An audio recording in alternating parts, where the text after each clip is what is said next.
The judge tells the attorney during a pretrial conference, we're starting trial in 2 weeks. And now one of the attorneys jumps up and says, Your Honor, I'm going away on vacation in 2 weeks with my family. Is it okay if we push the case back for another 2 weeks?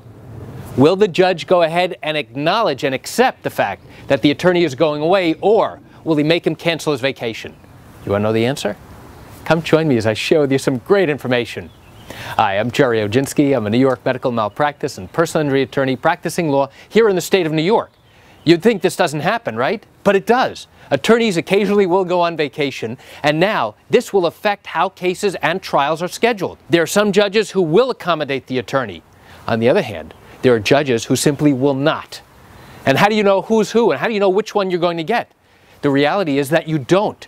You don't know what the judge is going to do. So that now, when I, as an attorney, make an application to the judge, which is really a request to move the case back, Judge, can we have 2 more weeks because I'm going to be away with my family? Now the judge has to weigh whether or not our trial fits within his schedule. If it does, and he can accommodate us, in all likelihood, he will allow the case to be pushed back those 2 weeks.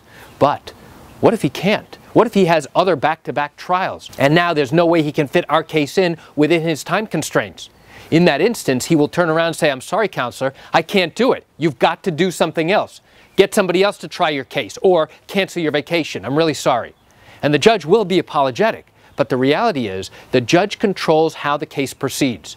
If he cannot accommodate the attorney's request, he has to tell him, listen, we've got to go forward with this. The litigants have been waiting 2 to 3 years to resolve this matter.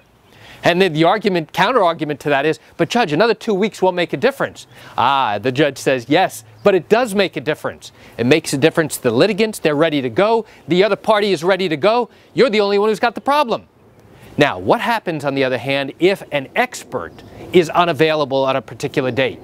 Judge, my expert's not available for 2 weeks.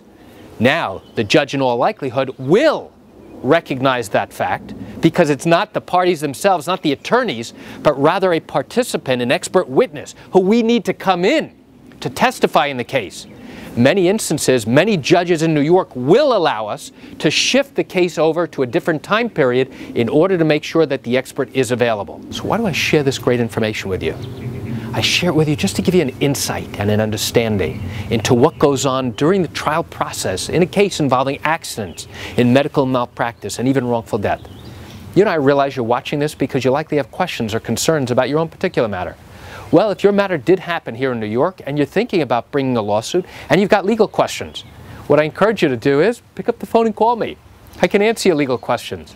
You know, there's something I do every single day, and I'd love to talk to you. You can reach me at 516-487-8207 or by email at Jerry, G-E-R-R-Y, @oginski-law.com. That's it for today's video. I'm Jerry Oginski. Have a great day.